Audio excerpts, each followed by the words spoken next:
Well, it's a dangerous fight. Yeah, yeah. Because Joshua's going to try to make an example out of him, for sure. And will. And will. I mean, Anthony Joshua's one of the biggest one-punch KO artists ever. Yes. I mean, he's a one-punch night-night guy.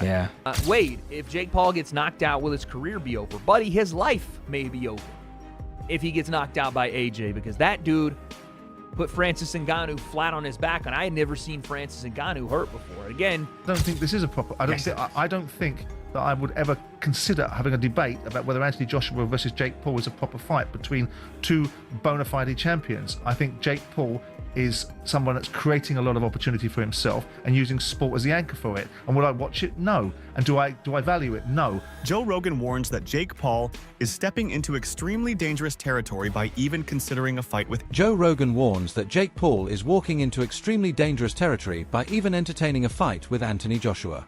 Rogan emphasizes that Joshua is an Olympic gold medalist and one of the most devastating punchers of his era.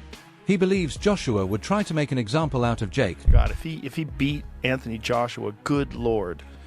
Good Lord. I mean, that's a big if, right? I mean, Anthony Joshua, I do not think. Olympic gold medalist, former heavyweight champion of the world. What he did to Francis Ngannou, like, good Lord. Yes. Do you want that smoke? Yeah, I just think it's all about the promotion or whatever. I have no idea what the actual motivation is for it. That fight's not competitive at all. Well, it's a dangerous fight. Yeah, yeah. Because Joshua's going to try to make an example out of him, for sure. And will. And will. I mean, Anthony Joshua's one of the biggest one-punch KO artists ever. Yes. I mean, he's a one-punch. Wade Plemons, host of the Wade Concept podcast, strongly cautions Jake Paul that stepping in with Anthony Joshua could result in serious physical damage. Plemons highlights that Jake normally weighs around 90 kilograms, whereas Joshua competes at roughly 111 kilograms, creating an enormous gap in size and raw strength. He explains that it's one thing to take entertainment-driven fights, but it's entirely different to face a heavyweight champion with Olympic credentials. Joshua is, after all, an Olympic gold medalist. Plemons argues that if Jake is knocked out by Joshua, it could have long-term consequences, calling the matchup not just a mismatch but potentially life-altering. He believes Jake's ambition is clouding his judgment about the real risk he's facing. making this fight, one, yes, that's the former heavyweight champ. Why is he fighting Jake Paul? And two, why is Jake Paul putting his health and well-being on the line? Because someone asked me on Twitter, Wade, if Jake Paul gets knocked out, will his career be over? Buddy, his life may be over if he gets knocked out by AJ, because that dude put Francis Ngannou flat on his back, and I had never seen Francis Ngannou hurt before. Again, it's boxing, not MMA. Jake has a little more experience, but we're talking about a massive size difference. AJ's still relatively young and still relatively got something left in the tank, and he's only fought the world-class guys for the last 10 years. This would be Jake's not only hardest fight, most dangerous fight of his career. If Jake is doing this, it could signal the last one. I'm not even joking. This could signal Jake being like, I'm having one more of these and I'm out. Because where do you go from Anthony Joshua? We'll get into that part in a second, but the Netflix thing. We know that Anthony Joshua is an exclusive fighter to DAZN. Eddie Hearn has stated that multiple times. AJ, I'm pretty sure, even has a piece of DAZN. I could be wrong about that, but he signed a mega deal years ago with them. So for this fight to take place on Netflix would mean DAZN would say, you can have one of our biggest cash draws, and maybe in a revenue share thing, or maybe Netflix pays them some money, but you can have our biggest cash draw and we don't have an affiliation with it. That seems a bit unrealistic. But having said that, this isn't a report from anybody in the camp. This is not MVP saying it. This is not Eddie Hearn saying it. This is Mike Coppinger, who I guess has talked to people in the camp. But an independent source saying that they are finalizing a deal. Not that they're in talks. They are finalizing a deal. So this is, again, we're talking 1 yard line, first and goal. Reported on X that Jake Paul versus Anthony Joshua is currently in negotiation as a full professional contest. This would not be an exhibition. It would follow official Queensberry rules. That means sanctioned officials, standard scoring, and full professional stakes, underscoring the seriousness and danger of the matchup.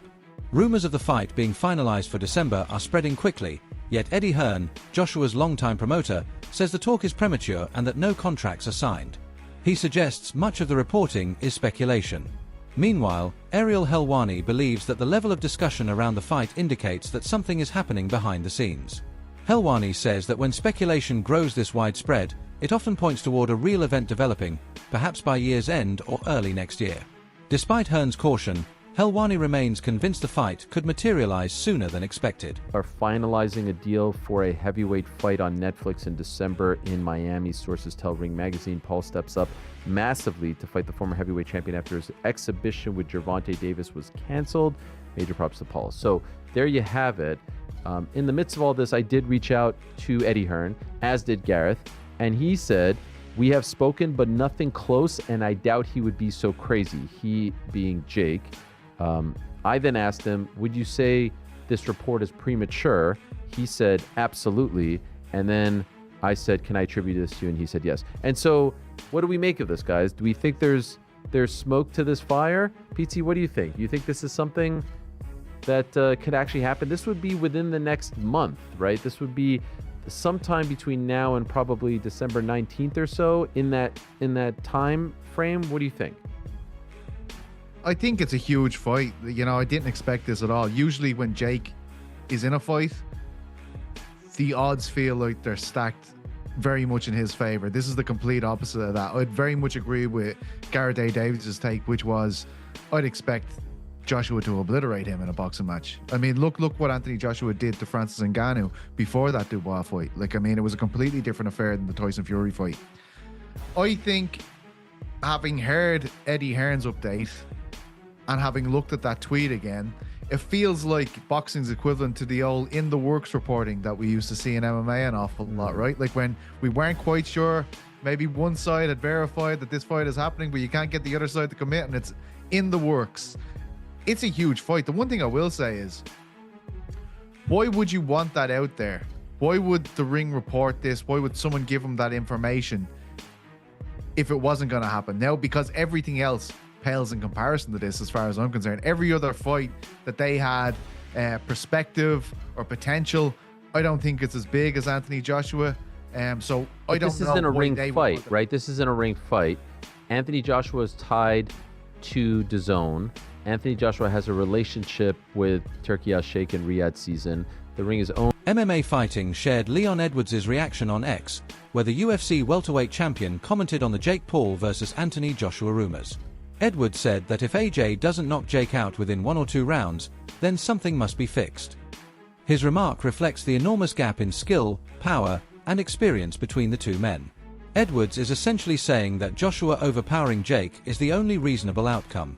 His reaction highlights how serious and dangerous the matchup would be, and how little confidence there is in Paul's ability to withstand Joshua's punching power. You've seen this fight's in the works, Anthony Joshua versus Jake Paul. As a Brit, how do you evaluate? I've just seen that. Someone just told me about that. That's mad. Fair play to Jake Paul, first of all, for taking it. But if AJ doesn't knock him out in like 1-2 rounds, then I feel like the fight must be fixed or something, because I'm going to Anthony Joshua, obviously, for the KO.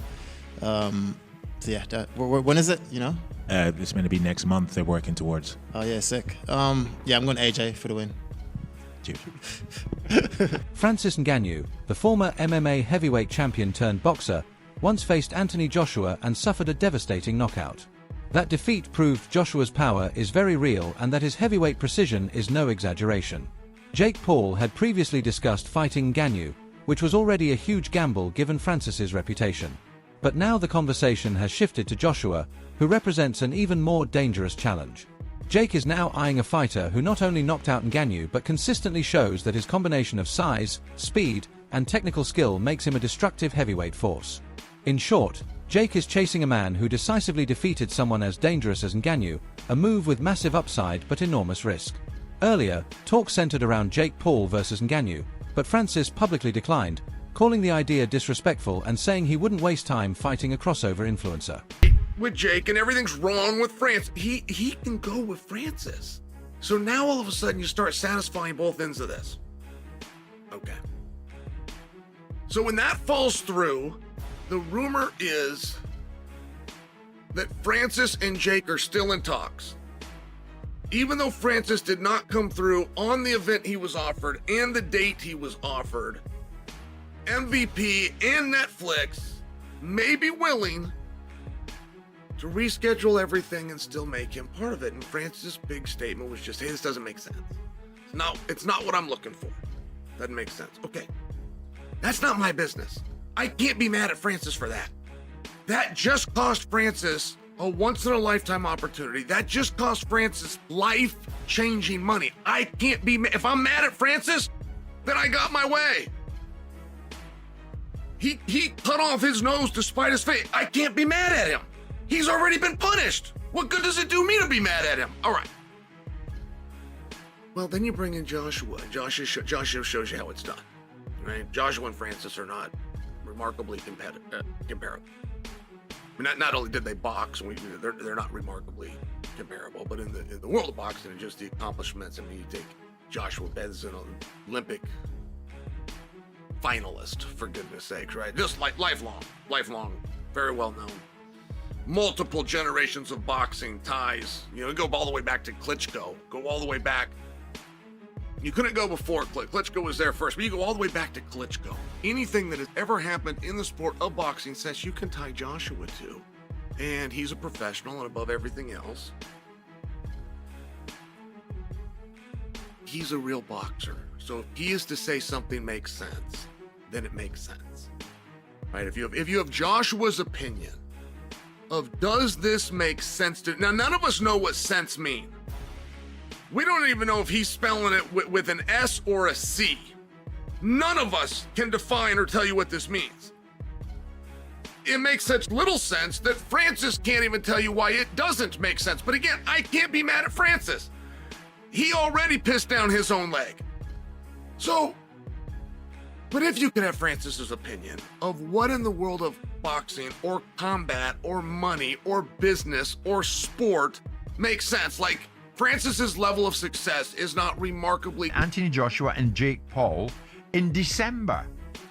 What does it tell us, Simon? Does it tell us more, as I said in the introduction, about the falling star of AJ or the rising one of Jake Paul? It tells you that there's a huge opportunity for enormous amounts of money to be generated around a fight that really has no integrity behind it in terms of as a fight, but in terms as a media spectacle and entertainment opportunity. You've got a very talented YouTuber that's built himself into a massive influence with a huge following, and you've got a former two-time champion of the world that operates at a very high level of engagement. Whether he's a high level of performer anymore is a different discussion. So it becomes about how much can this fight generate, how many eyes on the prize. I mean, I spoke to his very close friend Michael Jarman about this very fight about 3 or 4 months ago, and he was like, "Oh, what do you think?" I said, "What difference does it make? Oh, it would potentially jeopardize his legacy. His legacy's sealed. You cannot undo the fact. Whatever you think of Anthony Joshua, It might damage it. I don't think so. What it will do is increase his bank balance. But I don't think. I think in the great. I mean, it didn't damage Muhammad Ali's reputation to go in with a sumo wrestler, did it? No, but after, when Joshua was at his peak, Simon, if I had said to you there and then, do you know what? Maybe in December 2025, Anthony Joshua will fight a YouTuber. This is the entertainment business, and Anthony Joshua is an entertainer, and you can't undo the fact that he won the World Heavyweight Championship twice.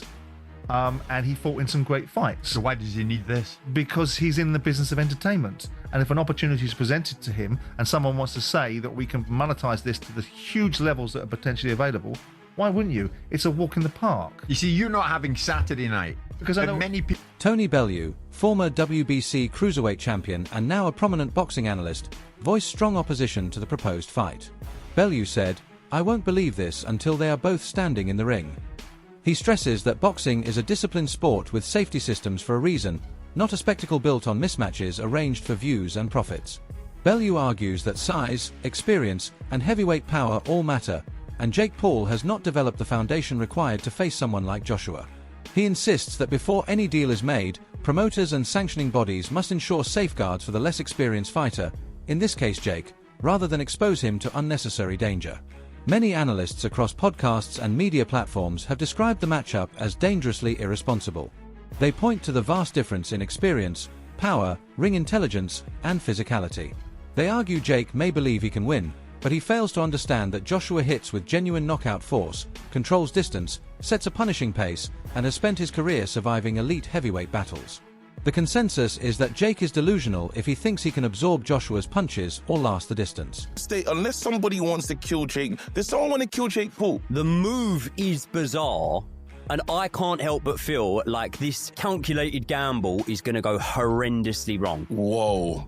I think there's something there about maybe the way Americans say Anthony Joshua. I've seen it because he's not the only American. Like, there's retired boxers been calling AJ out from over there. Like, I don't think that they realize, because of what AJ was like when he performed in America against Andy Ruiz, and just generally since then, you know, he's lost a couple. I think they massively underestimate him. And I also think part of it is just Jake Paul thinking, what's the biggest fucking name I can do? What's the biggest event? What's one that I actually, delusionally in my opinion, think that he's got a chance of just landing a big shot on him, and he just doesn't rate AJ's chin. And it's like, yeah, but like Daniel Dubois, it's not the same, is it? What does this do to Anthony Joshua's legacy just by even taking this fight? Lawrence, you've known him for a lot of years.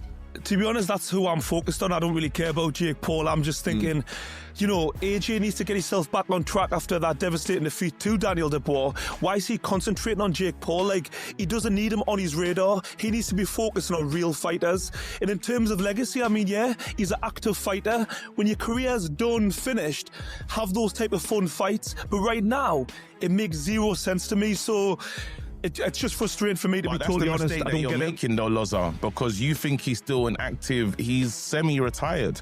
This is the movement of someone that is on his way out of the game, and you can't turn down that type of money, especially on the night's work that it's going to be. This is like he's already got generational wealth, but you can imagine how big this is going to be. And it's Netflix, guys. It's massive. Like, so that even I remember Eddie Hearn talking about it, and it seemed like he really wanted that fight, and it's really widespread warnings. The fight between Anthony Joshua and Jake Paul does happen. Analysts insist that strict protective terms must be in place. Suggestions include heavier gloves, fewer rounds, weight-related concessions, or even headgear, anything to reduce the danger. Joshua is nearly 20 kilograms heavier and significantly stronger, and standard matchmaking logic shows this is a severe mismatch without adjustments. Even with modified conditions, the risk remains extremely high. No fight is ever fully safe, but in this scenario the danger level is far beyond normal. Many insiders believe the only responsible approach is to delay the matchup until Jake gains far more experience and Joshua has a clearer competitive incentive beyond the spectacle. An exhibition with Tank to actually fighting Anthony Joshua, you know, depending on the terms, because here's the thing, Jake Paul started boxing late, so Joshua, to me, this would be a very dangerous fight. So I do got to look at the terms, meaning, are they going 3-minute rounds? Is it a 6-rounder? Is it a 10-rounder? Is it a 12 championship round they're going to make up a belt? Like, what are the terms for this fight? Because Joshua is 6'6", brolic, an Olympic gold medalist.